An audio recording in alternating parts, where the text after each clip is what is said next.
अरे हाँ, जो मैं बताने वाली हूँ शायद तुम्हें हैरानी हो, लेकिन ये बहुत जरूरी है कि तुम जो सुनने वाली हो उस पर ध्यान दो और चुपचाप सुनो। तुम एक और वीडियो देख रही हो, खास तौर पर उन चुनिंदा लोगों के लिए। अगर तुम उन चुनिंदा लोगों में से नहीं हो तो शायद तुम ये वीडियो पूरा ना देखो। बेझिझक इसे बंद कर दो, क्योंकि हो सकता है कि ये कंटेंट तुम्हारे सोल या स्पिरिट से कनेक्ट ना करे। लेकिन अगर तुम सच में उन चुनिंदा लोगों में से हो तो तुम्हें सब कुछ समझ में आएगा जो मैं बताने वाली हूँ। बहुत से लोग बुलाए जाते हैं, लेकिन चुने हुए कम होते हैं। मैथ्यू 22:14। प्यारे दोस्तों, तुम यहाँ इत्तेफाक से नहीं हो। तुम भीड़ में सिर्फ एक चेहरा नहीं हो। तुम्हें बुलाया गया है कोई एक्सीडेंट नहीं, कोई कोइंसिडेंस नहीं, बल्कि ब्रह्मांड की एनर्जी ने तुम्हारे नाम की एक खास अपॉइंटमेंट लिखी है। एक पल के लिए सोचो, आसमान और धरती के रचयिता, जिसने सितारों को आसमान में बिठाया और तुम्हें धूल से बनाया, उसने तुम्हें बुलाया है। लेकिन मैं तुमसे एक मुश्किल सवाल पूछती हूँ, क्या तुमने उस कॉल का जवाब दिया? हम में से बहुतों को गहराई में महसूस होता है कि कुछ कमी है। हम महसूस करते हैं कि हम इसके लिए बने हैं, लेकिन रूटीन और स्पिरिचुअल स्टैग्नेशन से निकलने के लिए संघर्ष करते हैं। हम लाइफ के मोशंस से गुजरते हैं, काम करते हैं, परिवार की देखभाल करते हैं, चर्च जाते हैं, लेकिन फिर भी महसूस करते हैं कि हम भटक रहे हैं। हमारे सपनों का क्या हुआ? वो आग जो एक बार हमारे दिलों में जलती थी, वो कहाँ चली गई? प्यारे दोस्तों, अब एक मुश्किल लेकिन जरूरी सच्चाई का सामना करने का समय आ गया है। बहुत से लोग भगवान के कॉल को सुनते हैं, लेकिन अपने डेस्टिनी में पूरी तरह से कदम क्यों नहीं रखते? क्या कारण है कि हम अपनी दिव्य अपॉइंटमेंट मिस कर देते हैं? आज हम इन सवालों में गहराई से जाएंगे। हम यहाँ किसी को दोष देने या निंदा करने के लिए नहीं हैं। नहीं, हम यहाँ घावों को भरने, सूखे हड्डियों में जान फूंकने और उस आग को फिर से जगाने के लिए हैं जो भगवान ने तुम्हारे अंदर रखी है। हम साथ मिलकर इस डिस्कवरी की राह पर चलेंगे, न सिर्फ ये जानने के लिए कि इतने लोग अपनी दिव्य कॉलिंग को मिस क्यों करते हैं, बल्कि ये भी जानने के लिए कि कैसे चुनिंदा कुछ लोग चुनौतियों से ऊपर उठकर अपने भगवान द्वारा दिए गए डेस्टिनी को पूरा करते हैं। मैं तुम्हें इस मैसेज के आखिर तक मेरे साथ रहने के लिए प्रोत्साहित करती हूँ। जो तुम सुनने वाली हो वो तुम्हारी लाइफ की दिशा बदल सकती है। ये मैसेज ब्रह्मांड का एक शक्तिशाली संदेश लेकर आया है, जो शायद उन जवाबों को खोल दे जो तुम ढूंढ रही हो, तुम्हारी उम्मीद को नवीनीकृत करे और उस जुनून को फिर से जगाए जो भगवान ने तुम्हारे डेस्टिनी के लिए रखा है। मैं जानती हूँ कि चारों ओर बहुत से डिस्ट्रैक्शन हैं, लेकिन आज उन्हें पीछे छोड़ दो। आज इस ब्रेक थ्रू को प्राप्त करने का समय है जिसकी तुम्हारे सोल को जरूरत है। लगे रहो, क्योंकि जो ब्रह्मांड तुम्हें अगले कुछ पलों में बताने वाला है वो तुम्हारी दिव्य अपॉइंटमेंट में कदम रखने की कुंजी हो सकती है। यूनिवर्सल ट्वीट्स AI में आपका स्वागत है। अगर आप पहले से सब्सक्राइब नहीं हैं तो जाकर सब्सक्राइब कर लीजिए, वीडियो को लाइक करें और नोटिफिकेशन चालू करें ताकि ब्रह्मांड के संदेशों से अपडेट रहें। इस बात को समझना जरूरी है कि भगवान का कॉल पाना हमारी स्पिरिचुअल जर्नी का अंत नहीं है, बल्कि सिर्फ शुरुआत है। हम अक्सर सोचते हैं कि भगवान की आवाज सुनना या हमारे दिलों पर उनका खींचना हमारे ईसाई अनुभव का शिखर है, लेकिन प्यारे दोस्तों, कॉल सिर्फ एक निमंत्रण है। यह आपके जीवन के दरवाजे पर ब्रह्मांड की एक दिव्य दस्तक है, कुछ बड़ा करने के लिए एक बुलाहट। उस पल को याद करो जब तुमने पहली बार भगवान के दिल पर खींचने को महसूस किया था, शायद पूजा की सेवा की शांति में, या शायद मुसीबत के समय में जब तुमने हताशा में उनसे पुकार लगाई थी। वह पल कोई दुर्घटना नहीं था, यह भगवान का हाथ था जो तुम्हारी ओर बढ़ रहा था, तुम्हें करीब बुला रहा था, एक डेस्टिनी की ओर इशारा कर रहा था जिसे केवल वह ही ऑर्केस्ट्रेट कर सकता था। लेकिन हम में से कितने गलती से मानते हैं कि कॉल ही अंतिम गंतव्य है। हम बैठ जाते हैं और इंतजार करते हैं, सोचते हैं कि क्योंकि हमने भगवान की उपस्थिति महसूस की या उनकी आवाज सुनी, काम हो गया। लेकिन मैं तुम्हें बता दूं, कॉल सिर्फ पहला कदम है। जब तुम भगवान की आवाज सुनते हो तो वह तुम्हें एक यात्रा में आमंत्रित कर रहे हैं, एक यात्रा जो तुम्हारी भागीदारी, तुम्हारे आज्ञाकारिता और तुम्हारे अटूट विश्वास की आवश्यकता होगी। बाइबल उन लोगों के उदाहरणों से भरी है जो भगवान द्वारा बुलाए गए थे, लेकिन फिर भी उन्हें जवाब देने का चुनाव करना पड़ा। उदाहरण के लिए अब्राम को लें। उत्पत्ति 12 में भगवान ने उसे अपने घर, अपने परिवार और सब कुछ परिचित छोड़ने के लिए बुलाया, एक ऐसी भूमि में जाने के लिए जिसे भगवान उसे दिखाएंगे। कॉल स्पष्ट था, लेकिन अब्राम को छोड़ने का फैसला करना पड़ा। उसे विश्वास में कदम उठाना पड़ा, यह नहीं जानते कि यात्रा उसे कहाँ ले जाएगी। और ऐसा ही हमारे साथ है। भगवान का कॉल हमारी कहानी का अंतिम अध्याय नहीं है, ये ओपनिंग लाइन है। कॉल का जवाब देने और अपनी दिव्य अपॉइंटमेंट में कदम रखने का चुनाव करना तय करता है कि क्या हम चुनिंदा लोगों में से एक बनते हैं। अब बात करते हैं हमारी कॉलिंग के लिए सबसे बड़े खतरों में से एक की, डिस्ट्रैक्शन। ओह, कैसे आसानी से हम कोर्स से हट जाते हैं। अगर हम अपने साथ ईमानदार हैं तो हम मान लेंगे कि जीवन का एक तरीका है जो हमें अभिभूत कर देता है। काम हमारा ध्यान चाहता है, परिवार की जिम्मेदारियां हमारा समय खा जाती हैं, वित्तीय दबाव हमें दबाते हैं, और इन सब के बीच भगवान की कॉलिंग पर हमारा ध्यान कम होने लगता है। मैथ्यू 13:22 में कांटों के बीच बीज गिरने वाले दृष्टांत के बारे में सोचो। ये किसी ऐसे व्यक्ति को संदर्भित करता है जो शब्द को सुनता है, लेकिन इस जीवन की चिंताएं और धन की कपटता शब्द को फलहीन बना देती है। देखो, भगवान का शब्द, भगवान का कॉल तुम्हारे दिल में एक बीज की तरह लगाया गया था, लेकिन तुम्हारे सोल के दुश्मन लगातार उस बीज को चौक करने का काम कर रहे हैं, इसे फलने से रोकने के लिए। इस दृष्टांत में कांटे इस दुनिया के डिस्ट्रैक्शन और चिंताओं का प्रतिनिधित्व करते हैं। कितनी बार तुमने खुद को जीवन की चिंताओं में इतना डूबा हुआ पाया है कि तुम उस कॉलिंग को भूल गए जो भगवान ने तुम्हारे दिल पर रखी थी। शायद यह वह नई नौकरी थी जिसे लेने में तुम्हारी सारी ऊर्जा लग गई, या शायद यह कभी न खत्म होने वाली जिम्मेदारियों की सूची है जो तुम्हें सुबह से रात तक दौड़ाती रहती है। धीरे धीरे तुम्हारी कॉलिंग की आग मंद होने लगती है। लेकिन मैं तुम्हें बता दूं, प्यारे दोस्तों, इस दुनिया के डिस्ट्रैक्शन अस्थायी हैं। आज जो चिंताएं तुम्हें घेरे हुए हैं वे अनंत काल में मायने नहीं रखेंगी। जो मायने रखेगा वह यह है कि क्या तुमने उस उद्देश्य को पूरा किया जो भगवान ने तुम्हारे जीवन के लिए रखा था। जो मायने रखेगा वह यह है कि क्या तुमने जीवन के कांटों को अपनी कॉलिंग को चौक करने दिया, या क्या तुम डिस्ट्रैक्शन से ऊपर उठकर अपनी दिव्य अपॉइंटमेंट का पीछा किया। तो आज मैं तुम्हें चुनौती देती हूँ कि अपने जीवन का जायजा लो। कौन से डिस्ट्रैक्शन हैं जो तुम्हें अपनी कॉलिंग में पूरी तरह से कदम रखने से रोक रहे हैं। उन्हें पहचानो और फिर उन्हें हटाने की प्रक्रिया शुरू करो। यह आसान नहीं होगा। डिस्ट्रैक्शन हमें अपने जाल में उलझाने का एक तरीका रखते हैं, लेकिन भगवान की मदद से तुम इससे मुक्त हो सकते हो। अब चलते हैं एक और महत्वपूर्ण कारण की ओर, जो बहुत से लोग अपनी दिव्य अपॉइंटमेंट को मिस क्यों करते हैं। टेम्पटेशन और स्पिरिचुअल लेजीनेस। बाइबल स्पष्ट है कि टेम्पटेशन जीवन का हिस्सा है। यहाँ तक कि यीशु, हमारे सही उदाहरण, को भी जंगल में शैतान द्वारा परीक्षा दी गई थी। लेकिन जो बुलाए गए हैं और जो चुने गए हैं, उनके बीच का अंतर अक्सर इस बात पर निर्भर करता है कि हम टेम्पटेशन का कैसे जवाब देते हैं। मैथ्यू 4 में हम देखते हैं कि यीशु को 40 दिनों और रातों के उपवास के बाद परीक्षा दी गई थी। वह भूखा, कमजोर और कमजोर था, फिर भी उसने क्यों नहीं दिया? क्योंकि वह भगवान के वचन से लैस था। जब शैतान ने उसे पत्थरों को रोटी में बदलने के लिए कहा, तो यीशु ने जवाब दिया, लिखा है, मनुष्य रोटी ही से नहीं जिएगा, परंतु हर एक वचन से जिएगा जो परमेश्वर के मुंह से निकलता है। मैथ्यू 4:4। प्यारे दोस्तों, दुश्मन तुम्हारे पास तब आएगा जब तुम सबसे कमजोर होगे। वह तुम्हें शॉर्टकट, आसान तरीके और अस्थायी सुखों की पेशकश करेगा जो तुम्हारे शरीर को आकर्षित करते हैं।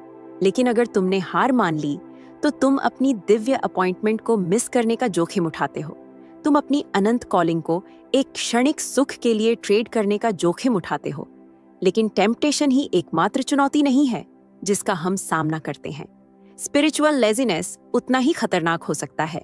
यह धीरे धीरे आता है, जिससे हम अपनी प्रार्थना जीवन को नजरअंदाज करते हैं, वचन में समय छोड़ देते हैं और अपने विश्वास में संतुष्ट हो जाते हैं। इससे पहले कि हम जाने, हमारी आध्यात्मिक इंद्रियां सुन्न हो गई हैं और हम अब भगवान की आवाज के प्रति संवेदनशील नहीं हैं। यही कारण है कि इफिसियों 6:10-18 हमें भगवान के पूरे कवच को पहनने के लिए कहता है। अंत में प्रभु में और उसकी सामर्थ्य में बलवंत हो जाओ। परमेश्वर के पूरे कवच को पहिर लो ताकि तुम दुष्ट की चालों का सामना कर सको। जब हम आध्यात्मिक रूप से आलसी होते हैं तो हम खुद को दुश्मन के हमलों के प्रति कमजोर बना लेते हैं। लेकिन जब हम भगवान के कवच में लिपटे होते हैं, उसके वचन से लैस होते हैं, उसकी धार्मिकता से सुरक्षित होते हैं और उसकी आत्मा से सशक्त होते हैं, तो हम किसी भी टेम्पटेशन का सामना करने के लिए दृढ़ रह सकते हैं। तो प्यारे दोस्तों, आज अपने आप से पूछो, क्या तुम लड़ाई के लिए आध्यात्मिक रूप से तैयार हो? क्या तुम सक्रिय रूप से टेम्पटेशन का विरोध कर रहे हो और भगवान के वचन से खुद को लैस कर रहे हो? अगर नहीं, तो अब जागने, भगवान का कवच पहनने और अपनी कॉलिंग के लिए लड़ने का समय है। आइए एक और महत्वपूर्ण कारण देखें कि बहुत से लोग अपनी दिव्य कॉलिंग को मिस क्यों करते हैं। डर और संदेह, ये हमारी कॉलिंग के साइलेंट किलर हैं। वे हमारे दिमाग में रेंगते हैं, झूठ फुसफुसाते हैं, जो हमें यह सवाल करने लगते हैं कि क्या हम योग्य हैं? क्या हमारे पास वह काबिलियत है? क्या भगवान वास्तव में हमारे जैसे किसी का इस्तेमाल कर सकते हैं? कितने लोग अभी डर से जूझ रहे हैं? कितने लोग अपनी काबिलियत, अपनी योग्यता या अपने उद्देश्य पर संदेह कर रहे हैं? अगर तुम में से कोई है, तो मैं तुम्हें 2 तीमुथियुस 1:7 की याद दिलाना चाहती हूँ, क्योंकि परमेश्वर ने हमें डर की आत्मा नहीं दी है, परंतु सामर्थ और प्रेम और समझ की आत्मा दी है। डर भगवान से नहीं है, संदेह भगवान से नहीं है। ये दुश्मन के हथियार हैं जो तुम्हें लकवाग्रस्त करने के लिए डिजाइन किए गए हैं, तुम्हें अपनी कॉलिंग में कदम रखने से रोकने के लिए। लेकिन तुम्हें सामर्थ, प्रेम और समझ की आत्मा दी गई है। तुम्हें अपनी दिव्य अपॉइंटमेंट को पूरा करने के लिए आवश्यक सब कुछ दिया गया है। बाइबल में गिदोन के बारे में सोचो। जब भगवान ने उसे मिद्यानियों से इस्राएल को बचाने के लिए बुलाया, तो गिदोन संदेह से भरा था। उसने सवाल किया कि क्या वह काफी मजबूत है? क्या वह इस काम के लिए सही व्यक्ति है? लेकिन भगवान ने गिदोन में कुछ देखा जो गिदोन खुद में नहीं देख पाया। भगवान ने उसे एक शक्तिशाली योद्धा कहा, तब भी जब गिदोन कमजोर और महत्वहीन महसूस कर रहा था। और भगवान आज तुमसे भी यही कह रहे हैं। तुम कमजोर महसूस कर सकते हो, लेकिन भगवान तुम्हें मजबूत कहते हैं। तुम अयोग्य महसूस कर सकते हो, लेकिन भगवान तुम्हें चुना हुआ कहते हैं। तुम डर से भरे हो सकते हो, लेकिन भगवान ने तुम्हें एक शक्तिशाली आत्मा दी है। अरे यार सुनो ना, डर की नहीं, सामर्थ की आत्मा। अब समय आ गया है उन डर और संदेह की बेड़ियों से मुक्त होने का, जिन्होंने तुम्हें लंबे समय तक रोके रखा है। मूसा को देखो, एक और आदमी जिसने अपनी क्षमताओं पर संदेह किया जब भगवान ने उसे मिस्र से इजरायलियों को निकालने के लिए बुलाया। मूसा की पहली प्रतिक्रिया अपनी कमियों पर ध्यान केंद्रित करना था। उसने भगवान से कहा, मैं कौन हूं कि मैं फिरौन के पास जाऊं और इजरायलियों को मिस्र से निकालूं। निर्गमन 3:11। लेकिन भगवान ने मूसा के संदेहों का मनोरंजन नहीं किया, बल्कि उसने बस कहा, मैं तुम्हारे साथ हूं। और यही संदेश आज तुम्हारे लिए है। भगवान तुम्हारे साथ हैं। तुम्हारे संदेह हो सकते हैं, लेकिन उसके नहीं हैं। तुम अपनी खामियां देख सकते हो, लेकिन वह तुम्हारी क्षमता देखता है। तुम अपर्याप्त महसूस कर सकते हो, लेकिन उसने तुम्हें पहले से ही इस कार्य के लिए सुसज्जित कर दिया है। सवाल यह है कि क्या तुम उस पर इतना भरोसा करोगे कि विश्वास में कदम उठाओ? देखो, चुना जाना पूर्ण होने के बारे में नहीं है, यह इच्छुक होने के बारे में है। अपने डर के बावजूद आगे बढ़ने के लिए इच्छुक, जब रास्ता स्पष्ट नहीं है तब भी भगवान पर भरोसा करने के लिए इच्छुक, यह विश्वास करने के लिए इच्छुक कि तुम्हारे माध्यम से काम करने वाली उसकी शक्ति तुम में दिखने वाली किसी भी सीमा से अधिक है। अब देखते हैं कि चुने हुए का जीवन जीने का क्या मतलब है। चुना जाना उद्देश्य, सतर्कता और तत्परता का जीवन जीना है। यह एक ऐसा जीवन है जो सक्रिय रूप से भगवान की इच्छा चाहता है, जो इस दुनिया के क्षणभंगुर विचलनों से ऊपर उसकी कॉलिंग को प्राथमिकता देता है। मैथ्यू अध्याय 25 में हमें 10 कुंवारियों का दृष्टांत मिलता है, 5 बुद्धिमान और 5 मूर्ख। सभी 10 को दूल्हे से मिलने के लिए बुलाया गया था, लेकिन केवल 5 ही तैयार थे। बुद्धिमान कुंवारियों ने अपने दियों के लिए अतिरिक्त तेल लाया, यह सुनिश्चित करते हुए कि वे दूल्हे के आने पर तैयार रहेंगी। मूर्ख कुंवारियां हालांकि चौंक गईं और चूक गईं, क्योंकि वे तैयार नहीं थीं। यह दृष्टांत बुलाए जाने और चुने जाने के बीच के अंतर का एक ज्वलंत चित्रण है। चुने हुए वे हैं जो अपने दिलों को तैयार करते हैं, जो सतर्क रहते हैं और जो अपने दिव्य अपॉइंटमेंट में कदम रखने के लिए तैयार रहते हैं जब क्षण आता है। चुने हुए समझते हैं कि उनकी कॉलिंग अनमोल है और इसके लिए निरंतर ध्यान, भक्ति और तैयारी की आवश्यकता होती है। तो हम चुने हुए जीवन को कैसे अपनाएं? सबसे पहले हमें भगवान की मार्गदर्शिका तलाशने का दैनिक अभ्यास विकसित करना होगा। चुने हुए जीवन वह नहीं है जिसे निष्क्रिय रूप से जिया जा सकता है। इसके लिए उद्देश्य पूर्णता, दैनिक प्रार्थना, वचन में समय और पवित्र आत्मा के नेतृत्व के लिए खुले दिल की आवश्यकता होती है। अगला, हमें दृढ़ता की भावना विकसित करनी होगी। चुने हुए की यात्रा आसान नहीं है। यह एक ऐसा रास्ता है जो चुनौतियों, बाधाओं और परीक्षणों से भरा होगा। लेकिन जैसे इब्रानियों 12:1-2 हमें याद दिलाता है, चलो हमें धैर्य के साथ उस दौड़ को दौड़ना चाहिए जो हमारे लिए निर्धारित की गई है, अपनी आंखें यीशु पर टिकी रखकर, जो विश्वास के अग्रणी और सिद्ध करने वाले हैं। चुना जाना उस दौड़ को धैर्य के साथ दौड़ना है, चाहे कुछ भी आ जाए। अंत में चुने हुए जीवन को अपनाने का मतलब है अपनी खुद की योजनाओं और इच्छाओं को भगवान के सामने समर्पित करना। नीति वचन 16-9 कहता है, मनुष्य अपने मन में अपना मार्ग बनाता है, लेकिन प्रभु उसके कदमों को स्थापित करता है। जब हम अपनी योजनाओं को भगवान के सामने समर्पित करते हैं, तो हम उसे हमें अपनी कॉलिंग की परिपूर्णता में ले जाने की अनुमति देते हैं। हम विश्वास करते हैं कि उसकी योजनाएं हमारी योजनाओं से बेहतर हैं और उसके तरीके हमारे तरीकों से ऊंचे हैं। यह एक बार का फैसला नहीं है, बल्कि एक दैनिक समर्पण है। हर दिन हमें अपने इच्छाओं, महत्वाकांक्षाओं और भयों को यीशु के चरणों में रखना चाहिए, और ऐसा करने में हम उसके लिए जगह बनाते हैं कि वह हमारे कदमों को स्थापित करे, हमें हमारे दिव्य डेस्टिनी में ले जाए। अब चुने हुए होने की कीमत पर भी नजर डालते हैं, लेकिन चलो ईमानदार रहें। चुने हुए जीवन के साथ एक कीमत आती है। यीशु ने खुद लूका 14:28 में कहा, मान लो तुम में से कोई मीनार बनाना चाहता है, क्या तुम पहले बैठकर यह नहीं सोचोगे कि तुम्हारे पास उसे पूरा करने के लिए पर्याप्त धन है या नहीं? चुने हुए जीवन बलिदान की आवश्यकता है। यह अपनी खुद की इच्छाओं, महत्वाकांक्षाओं और कभी-कभी रिश्तों को भी भगवान के उद्देश्य को पूरा करने के लिए छोड़ने की आवश्यकता है। प्रेरितों पर विचार करें। वे यीशु द्वारा बुलाए गए थे और उन्होंने सब कुछ पीछे छोड़कर उसका अनुसरण करने का जवाब दिया। परिवार, करियर और आराम। कीमत बड़ी थी, लेकिन इनाम बड़ा था। उन्होंने एक ऐसे डेस्टिनी में कदम रखा जिसने न केवल अपने स्वयं के जीवन को बदल दिया, बल्कि इतिहास का भी रास्ता बदल दिया।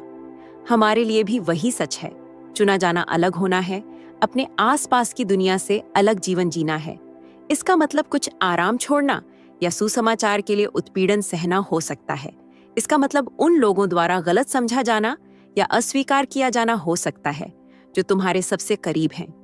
लेकिन याद रखो कि यीशु ने मत्ती 19:29 में क्या कहा, और जो कोई मेरे नाम के लिए घरों को छोड़ता है, या भाइयों को या बहनों को या पिता को या माता को या पत्नी को या बच्चों को या खेतों को, उसे 100 गुना मिलेगा और वह अनंत जीवन का वारिस होगा। कीमत वास्तविक है, लेकिन इनाम भी वास्तविक है।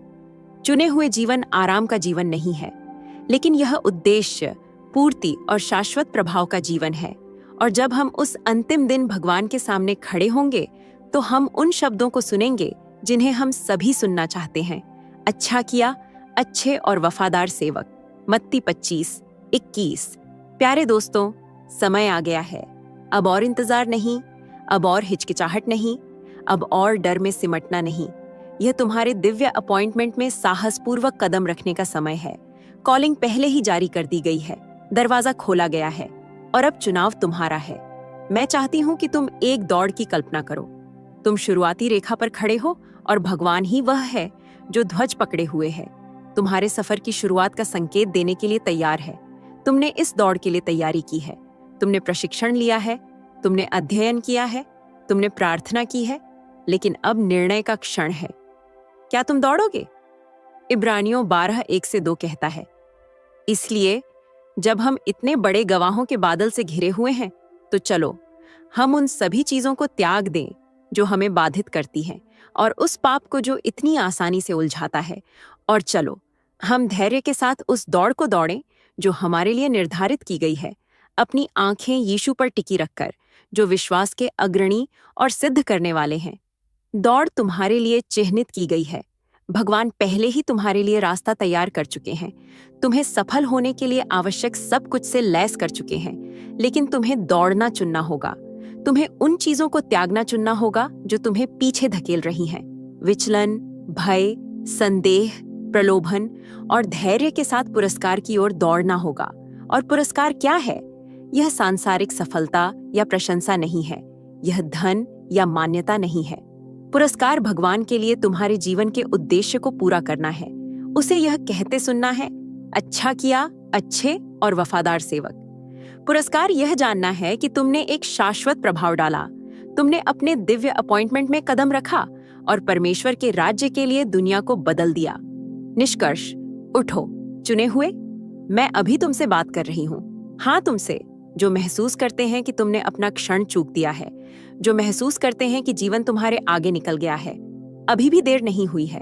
भगवान की कॉलिंग अभी भी है, तुम्हारे जवाब का इंतजार कर रही है। दरवाजा अभी भी खुला है और तुम्हारा दिव्य अपॉइंटमेंट अभी भी इंतजार कर रहा है।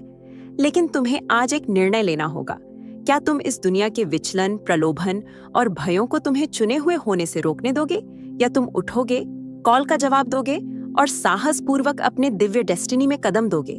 तुम बहुत बूढ़े नहीं हो, बहुत टूटे नहीं हो, बहुत दोषपूर्ण नहीं हो, या बहुत देर नहीं हुई है भगवान द्वारा इस्तेमाल किए जाने के लिए।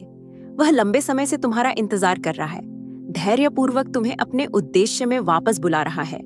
दुश्मन ने तुम्हें यह समझाने की कोशिश की है कि तुम्हारा समय बीत चुका है, तुमने बहुत सी गलतियां की हैं, तुम बहुत दूर चले गए हो, लेकिन यह नरक के गड्ढे से एक झूठ है। भगवान का वचन रोमियो 11:29 में कहता है, क्योंकि भगवान के उपहार और उसकी कॉल अपरिवर्तनीय है। भगवान ने जो तुम्हारे जीवन के बारे में कहा है वह अभी भी कायम है। तुम्हारे जीवन पर उसकी कॉल रद्द नहीं की गई है। इसे पुनः प्राप्त करने का समय आ गया है। भगवान के लिए तुम्हारे लिए जो कुछ है उसकी परिपूर्णता में कदम रखने का समय आ गया है। यात्रा हमेशा आसान नहीं होगी, लेकिन यह इसके लायक होगी, क्योंकि भगवान के लिए तुम्हारे लिए जो कुछ है वह तुम कल्पना कर सकते हो उससे कहीं अधिक है। इसलिए उठो, चुने हुए, और अपने दिव्य अपॉइंटमेंट में कदम रखो। भगवान तुम्हारा इंतजार कर रहे हैं, तुम्हारा डेस्टिनी इंतजार कर रहा है। आओ, एक परिवार के रूप में आस्था की प्रार्थना एक साथ करें। शक्तिशाली भगवान, स्वर्ग और पृथ्वी के निर्माता, हम आज तुम्हारी शक्ति और कृपा के आगे झुकते हैं। हम खुले दिलों के साथ तुम्हारे सामने आते हैं, तुम्हारी उपस्थिति की लालसा रखते हैं, तुम्हारी मार्गदर्शिका चाहते हैं और तुम्हारे दिव्य अपॉइंटमेंट को प्राप्त करने के लिए तैयार हैं। पिता, मैं हर उस आत्मा को उठाता हूँ जो इस संदेश को सुन रही है, जो खोए हुए महसूस करते हैं, टूटे हुए, भूले हुए या अपने बोझों के वजन से फंसे हुए हैं। तुम उन्हें देखते हो भगवान, तुम जानते हो कि उन्होंने कितने आंसू बहाए हैं, कितने संदेह वहन किए हैं, कितने भय ने उनके दिलों को पकड़ लिया है। और अभी मैं तुमसे प्रार्थना करता हूँ कि तुम स्वर्ग से नीचे उतरो और उन्हें अपने उपचारात्मक हाथ से छुओ। भगवान, उनकी आत्माओं में एक ऐसी आग जलाओ जो जीवन के तूफानों या दुश्मन के झूठों से बुझ न सके। उनकी आत्माओं में साहस, आशा और एक नए उद्देश्य की भावना के साथ उनकी आत्माओं को प्रज्वलित करो। उन्हें तुम्हारी दिव्य उपस्थिति को महसूस करने दो, जो उन्हें उठने और उस डेस्टिनी का दावा करने के लिए सशक्त बना रही है जिसे तुमने उनके लिए तैयार किया है। हर श्रृंखला को तोड़ दो जिसने उन्हें पीछे धकेला है। हर भय की आत्मा, हर संदेह की फुसफुसाहट, इस दुनिया के हर विचलन को तोड़ दो और इसे अपनी शक्ति, प्रेम और एक स्वस्थ मन की आत्मा से बदल दो। स्वर्गीय पिता, मैं हर व्यक्ति को सुनने में जीवन बोलता हूँ, उनमें उद्देश्य की अपनी सांस फूंकता हूँ, उन्हें याद दिलाता हूँ कि वे भूले नहीं हैं, उनका समय बीत नहीं गया है और तुम्हारी कॉलिंग अपरिवर्तनीय है। पिता, इस संदेश को उनके जीवन में एक मोड़ का बिंदु बनाओ, एक ऐसा क्षण जब वे साहसपूर्वक तुम्हारे लिए जो कुछ है उसकी परिपूर्णता में कदम रखने का निर्णय लें। उन्हें तुम्हारे हाथ को महसूस करने दो, उन्हें छायाओं से बाहर खींचकर अपनी अद्भुत रोशनी में खींचने दो। जो लोग इस संदेश को साझा करेंगे, भगवान, उनके लिए एक विशेष आशीर्वाद प्रार्थना करो। उनके आज्ञाकारिता को उनके अपने जीवन में अनुग्रह के दरवाजे खोलने दो। उनके विश्वास को बढ़ाओ और उन्हें उन सफलताओं को देखने दो जिनकी वे कल्पना भी नहीं कर सकते। उन लोगों को आशीर्वाद दो जो सब्सक्राइब करेंगे, जो लाइक करेंगे और जो कमेंट करेंगे। आस्था में तुम्हारे वादों की शक्ति में विश्वास करते हुए उनके दिलों का सम्मान करो भगवान। उनके विश्वास के कार्य को न केवल उनके अपने जीवन को बदलने दो, बल्कि अनगिनत अन्य लोगों को भी छूने दो जिन्हें यह शब्द सुनने की आवश्यकता है। भगवान, हम घोषणा करते हैं कि यह संदेश एक चेन ब्रेकर, एक गढ़ विनाशक, एक आत्मा हीलर होगा। इसे जागृत करने के लिए उपयोग करो, चुने हुए को प्रज्वलित करो और शक्तिशाली तरीकों से अपने राज्य को आगे बढ़ाओ। हम धन्यवाद देते हैं पिता कि तुम क्या करने वाले हो। हम यीशु मसीह के नाम में जीत का दावा करते हैं। यीशु के शक्तिशाली बेजोड़ नाम में हम प्रार्थना करते हैं, आमीन। अगर इस संदेश ने तुम्हारे दिल को छुआ है और तुम भगवान के वचन को फैलाने के हमारे मिशन का समर्थन करना चाहते हो, तो नीचे कमेंट में एक लिंक पिन किया गया है। कोई भी उपहार छोटा नहीं है। तुम्हारी उदारता, यहाँ तक कि एक छोटा सा दान, किसी के जीवन में आशा और खुशी ला सकता है। भगवान के इस महत्वपूर्ण कार्य में हमारे साथ साझेदारी करने के लिए धन्यवाद।